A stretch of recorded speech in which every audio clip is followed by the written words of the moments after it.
আব্বা তোমার কেমন লাগতেছে? ভালো। ভালো লাগতেছে? যাক আলহামদুলিল্লাহ। তো আমি এসেছিলাম গ্রামে, আজকে আবার চলে যাব কর্মস্থানের উদ্দেশ্যে। সবাই আমাদের জন্য দোয়া করবেন। হ্যাঁ ভাই, গেলাম তাহলে। ভালো লাগছে, খুব ভালো লাগছে। দোয়া করবেন। হ্যাঁ আচ্ছা, ইনশাল্লাহ ইনশাল্লাহ।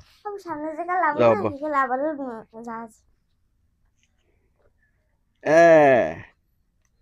সোয়াত নদী পার হইতেছে। কি মজা! দেখেন, এই নদী আগে কিন্তু এত বড় ছিল না। একটা সময় নদী অনেক ছোট ছিল। অনেক ছোট বলতে বড়ই ছিল, বাট এখন অনেক পাড় থেকে অনেক জমি ভেঙে নদীটা অনেক বড় হয়ে গেছে। এই সমস্ত সব আবাদি জমি ছিল। এই সমস্ত জমিতে আগে আমরা ছোটবেলা দেখতাম মিষ্টি আলু চাষ হইতো, তারপরে বিভিন্ন রকমের ডাল চাষ হইতো, অনেক কিছু চাষাবাদ করতো। তো এখন জমি আস্তে আস্তে কমতে কমতে নদীর গর্ভে চলে যাচ্ছে। এখন অনেকটা প্রায় বেড়িবাঁধের কাছাকাছি এসে গেছে। হ্যাঁ, তো ঠিক আছে বন্ধুরা, আজকে এই পর্যন্ত।